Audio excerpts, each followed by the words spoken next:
Well, hello there, YouTube. Welcome to a 44-degree Friday, the 3rd of January. Look at this. Looks like it's trying to break through. Sunset tonight is at 4:37, so we've jumped up pretty good. But sadly, that's 11 minutes from now. Yesterday's vlog is still seasoning in on the computer. That's the first we've seen of bright skies all day today. It's just been doomy and gloomy. But I'm surprised you can almost see it. The clouds are so thin, it's about to break through. Yep, another late day. I haven't even turned the video live yet. I just got finished with it. I just started to upload, I don't know, probably about 15 minutes ago. So it takes it a bit to season in before I can turn it live. Yep, just been bums today. Been enjoying ourselves. Today's Friday and got just a regular weekend left of our nice long vacation. It was been fantastic. Very relaxing. Lots of sleep. Man, I got a normal night's sleep. Got up and went right back to sleep again. Look at the fog lingering in those. Why can't I grab that thing sometimes? It doesn't recognize my finger. The fog's floating in those trees right there. That's cool. But it's about that time of day that the fog's going to start setting in. That's cool. I can actually see it better. The fact that the blue skies are trying to sneak through better with the phone than I can with my bare eyes. That's cool. So, I get this one little section. Because I got another thing to cut. I don't want to clean up my mess in there just yet. So I'm gonna cut that out. Got a few cuts I need to do. And just for one panel, it's like a little over a foot wide. And I'll have to get up there and nail that in, be done with it. But get that finished up. Don't know what we'll do from there. Oh, geez, I'm supposed to get that dadgum VTEC spool valve gasket put in there too. Maybe I'll tackle that tonight. I'll probably be up like a hoot owl tonight. I've gotten so much sleep. There we go. Look, I'm trying to break through right there. You can actually see where there's blue skies up there that are hitting high clouds. At the moment, there's a 0% chance of rain. In fact, my phone just a quick little, the always on screen just says Saturday. Not today. But man, was it foggy this morning. It's just everything's been wet. It's just the fog wetness. I don't know that it actually, yes, it did rain. I take that back. Yep. Yeah, it was raining at like 2 o'clock today. I take that back. Because I ran out here. It was raining. Sasha went out in the rain because she's so obsessed with trying to find those cats in there. And then they run back and forth, between the back patio, the front patio, and Sasha, she's obsessed with those things. It's good exercise for her. If you ever watch her bark, she barks with her whole body. Her whole body goes, roof, roof. So she's thinning up. She eats a lot better. We don't have the eating problems anymore, and she's happier and spunkier. And still haven't cleaned up the mess on something about my thumb will not grab that zoom wheel. Why is that? You can see the little pieces of fireworks down there. Guess when you need something done, you just gotta do it yourself. But anyway, welcome to the start of the end of the day. Oh, look at the fog's even starting to collect a little bit up there. That fog, it is about that time. It's gonna start rolling in. Check that moon out and the North Star sitting right next to each other like that. Isn't that beautiful? It's that time of year. Wonderful. Definitely foggy out here, huh, Sasha? You cat-dwelling dog. Shishi. You see a kitty out there? Where's them kitties? Where's the cat at? Sashi, where's it at? Here, kitty, kitty. Wow. She sits here and stares out at that barn. There I go with the zoom again. Then cats will roam around in the opening there. They'll be jumping around in there. Just sets her off. And then they come cruising through here, back and forth.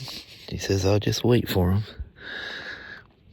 You're a silly dog, Sasha. You know that? All right. Still working on my projects out here. Get the light off. That's cool. The moon and the star out there like that. Well, got it completely done here. The other side, on the other side of the railing. And then you got all that room over there. And then there's the same amount of room here, but that's a great big storage bin there. And then it goes way in the back. The light's not very bright there. But it's split, you know, this pole to that pole over there. So you got that much room over here. That's a big sliding door. That was a lot of work. The other side's all floored over there as well.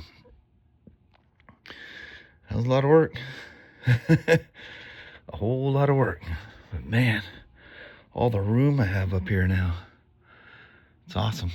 Kind of reminds me, I've always loved coming up here. It's like a wood cabin up here. Sure enjoy it. But it's not temperature controlled. But if what we want to do is put a tin roof on this thing, because it's old cedar shingles. And anyway, you get a tin roof on here, then we could insulate it, the roof, and then insulate just, all I got to insulate is these two caps on the end. And there we are. Very cool. All right. That's a cow carrying on out there. That's another thing. You can hear everything up here. There's like no sound insulation. When traffic and log trucks go by, you can hear them from a mile away. And why that's elevated and why this is pushed over about 1.5 feet farther than on the other side, I have no idea. But there we are. That's what I've been working on. She's done.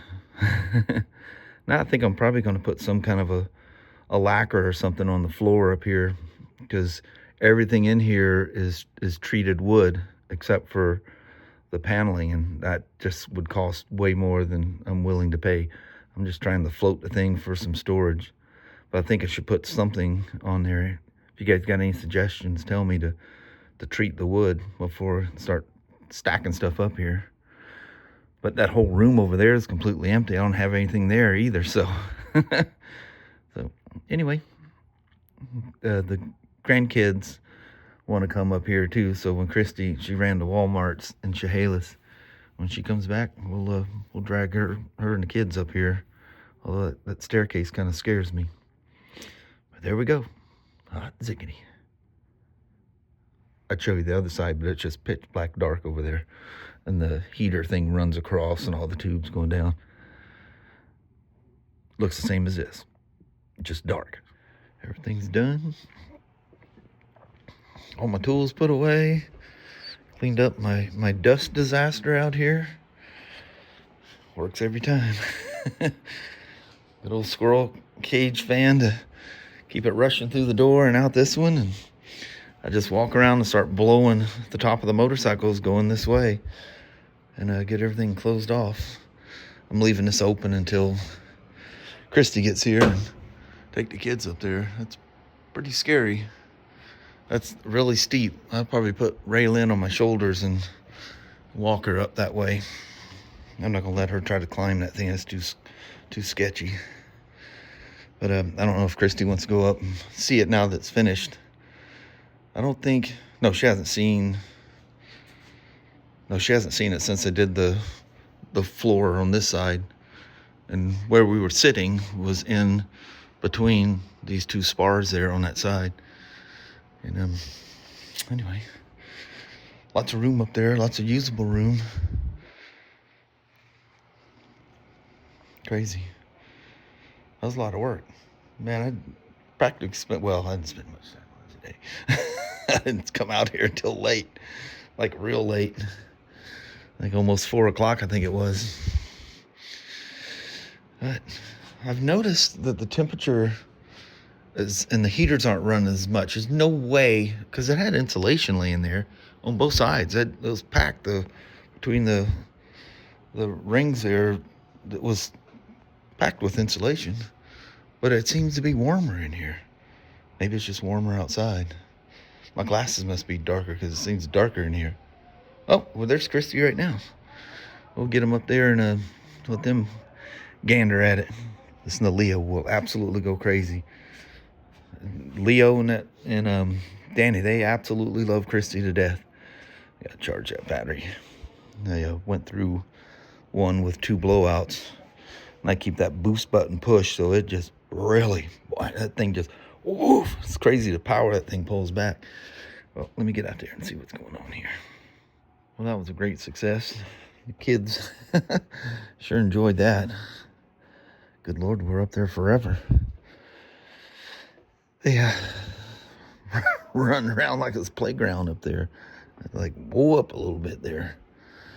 But, yeah, it's nice to get that done. Now I got to get the VTEC thing done on that. That was one of the, it was 2 things I was going to accomplish in vacation, was to do that. I was actually going to do that Friday night, the Friday night before Christmas. That didn't happen. And then we just been, chilling out like crazy. So, piecemealing the attic up there. That didn't help either, going nice and slow. So I thought what I'd do before we go do the goodbye there, I'll tell one more motorcycle story. Going by the comments, you guys seem to like that stuff. So I had I think I've mistakenly said it was an 82, but it was an 81. Pretty sure it was an 81. Yamaha XV920RH. If you guys don't know what that is, just literally type in XV81 1981 Yamaha XV920R. The H was just a year designation thing internally with Yamaha. But it was basically the Virago 920 motor, but it was chain drive instead of shaft drive. And the frame was pretty much the same, but its geometry and stuff, it was more of a, I don't know if you could call it a cafe racer. It's kind of an odd looking thing, but it was a fantastic road racer. And man, it's crazy how many, especially at Portland. The thing with Portland, Seattle International Raceway, and SIR, Seattle International Raceway, which I don't think it's even called that anymore. But anyway, both of those, their straightaways are drag strips. Well, there was one flaw. I could beat everybody in, back then they called it BOTT, Battle of the Twins. And I would race both in production and modified. I think later they called it, production and superbike or something like that. But back in my day, it was just called modified. So to race in production, you had to be production. So, I rode a stock bike. And anyway, that thing, especially at PIR, that thing would hit 125 miles an hour, and it was like a speed limiter. There's no such thing as a speed limiter back then. It wasn't speed limited. That's just all it had. She was at red line and just shy of red line in top gear. It was a 5-speed and just 120. Well, that's according to the Speedo. And anyway, I would smoke everybody in the turns. Every single lap, I'd come out of turn 9 at PIR in first. And there was this one guy on a Ducati 900 SS. And he would catch me right before the checkered flag, because he had a higher top speed. And, I'm going back and forth trying to keep him. Of course, you can only go back and forth so fast. And he would just, tail grab my butt going down the track, and I couldn't shake him. He'd catch my draft and he just whizzed right on by. And every time, you drive me absolutely nuts. And the same thing with Seattle. You know, I hit the straightaway, everything's great. By the time you come out of 12, I think it was back then, and then you entered the straightaway, and yeah, you were done by the time you hit turn 1, and you get past. But man, that was a fantastic bike. And I rode that thing around a lot too. I was actually paying for it. It was just a little bit out of each paycheck kind of thing. I was paying it like the tool man does, you know. And in 80, I think early 84, Yamaha they were in a bad way, and we just they couldn't sell their bikes, we couldn't sell their bikes. So we let Yamaha go. Remember, I've told you I've been at 2 dealerships that let a brand go. And anyway, that was Yamaha. And anyway, I just turned it back. The service manager, believe it or not, took that thing back, and we had a machine shop, and he run that Speedo backwards on that thing and took miles off of that thing. It just, you hear that drill just going forever. Speedos won't do that anymore. But that's crazy. It went, the Kawasaki dealer took them over, and I think that literally was the end of him. That was a mistake he should have. And you know what's funny is the owner where I was at, those 2 guys were friends. How he would let his, you know, I don't know. But he decided he thought he could do better with the Yamaha. Another thing too, I had a 81 PW80 used as a pit bike. And I'd flat track that thing downstairs in that motorcycle building that we took you to after Kyle's birthday dinner. It had the slick floors. It was probably about slippery, maybe a little slipperier than this. And I would flat track down there, and I would flat track that 920. And that thing was so fast down there, and it was so heavy. I had the hardest time, and the tires would just squall bloody murder on that slick floor. Just, I don't know how many times I almost hit the wall, because it was downstairs, you know. It was, you know, it was underground. And anyway, but that PW, I went by there one day, you know, just because when I left work, I went past the Kawasaki shop, looked in the window, there's my PW80 sitting up front in a little elevated window there, and it was all cleaned up. It looked brand new. Somebody, I don't know who detailed that bike and didn't realize the left knobbies are absolutely gone off the side. It was like a street slick. And there it was, selling it as a brand new bike. And there was that old XV920 there too. But anyway, I'll slap up some pictures here so you can get a gander at her. She was it was a lot of fun. It was a fantastic, I mean, I took it to Kelly and I went to the beach a lot with it, and Multnomah Falls, and just different things that we'd ride to, driving back and forth to Kelly's parents' house. It was super comfortable to ride, and it was a great, you know, goof off, go ride with the boys type of thing. Like, that's what I was riding the night that, well, I'll just say Earl and Bob decided to flat track. No, I was on my, I'm sorry, I was on my XT500. But anyway, I flat tracked that thing at crazy places too. But yeah, it was the wrong bike. Same year bike, but wrong bike. But that bike was a ton of fun. That was one of the ones I didn't want to let go, but I couldn't afford to pay the thing off. And you know, my parents had done enough good things for me. I wasn't going to ask them to pay it off, but I didn't have that much into it. But I got paid back way better than the money I lost, you know, and what my input paying the thing off was. But they took care of me. It was good. But that was a cool bike. Really cool. When I first went to the Vancouver store, there's a young guy that started there, and in conversation, whatever, I brought up that I got, what is that? Yeah, it was the Vancouver store. I just had a vision of the inside of Portland Honda. I go, wait a minute, that wasn't a Vancouver store. But yeah, this was in somewhere 06, between 06 and 10, because I was there at the Vancouver store. This young guy, he goes, "I've got an XV920." So he shows me a picture of it. Well, lo and behold, it's the same color red as mine. Well, he took that thing down. I wish I could find the pictures of that. He completely took that thing apart to the last nut and bolt. I forget what was wrong with it. Something with the engine. Oh, I think it was just a transmission.